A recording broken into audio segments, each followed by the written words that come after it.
அருட்பெரும் ஜோதி ஆனந்த வணக்கம்.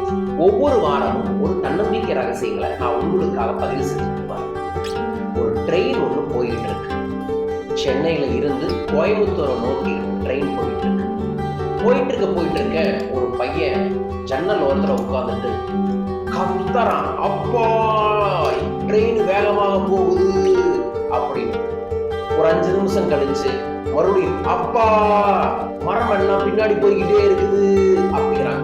அவன் சொல்ல சொல்ல அவங்க அப்பா அம்மா சந்தோஷப்படுறாங்க. ஆனா மத்த பேசஞ்சர் எல்லாம் மூஞ்சிய சுருக்கிறாங்க.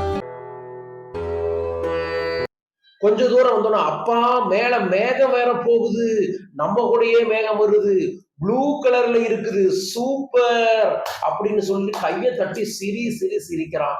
அதை பார்த்து அவங்க அப்பாவுக்கு அதை விட சந்தோஷமா இருக்கு. ஆனா அங்க இருக்கிறவங்க என்னடா இப்படி இருக்கிறானே பையன் அப்படின்னு சந்தேகமா பார்த்துட்டு அவங்க அப்பா கிட்ட தனியா போய் சொல்றாங்க, ஏங்க உங்க பையனை ஏதாவது டாக்டர்கிட்ட காமிக்கலாம்லங்க, இப்படி இருக்கிறானே அப்படின்னு சொல்றாங்க. உடனே அப்பா அவங்களுக்கு சொல்றாங்க, டாக்டர்கிட்ட காமிச்சிட்டு தாங்க கூட்டிட்டு வரோம் அப்படிங்கிறாங்க. அப்படின்னு சொன்னோடனே அவங்க மனசபடி சுருங்குது. என் பையனுக்கு பிறவியில் இருந்தே கண் பார்வை இல்லைங்க, இப்பத்தான் கண் அவனுக்காக வாங்கி பதிச்சு இப்பத்தான் பார்வை தெரியுதுங்க. அந்த பார்வையில இதுதான் முதல் முறையாக ட்ரெயின்ல பயணம் செய்வதையும், மரத்தை பார்ப்பதையும், வானத்தை பார்ப்பதையும், மேகத்தை பார்ப்பதையும் அவன் பார்த்து சந்தோஷப்படுறத பார்க்கும்போது எங்களுக்கு ஆனந்த பூரிப்புலையும் ஆனந்த கண்ணீர் வருதுங்க அப்படின்னு சொல்றார். கதை இதோட முடிஞ்சதுங்க.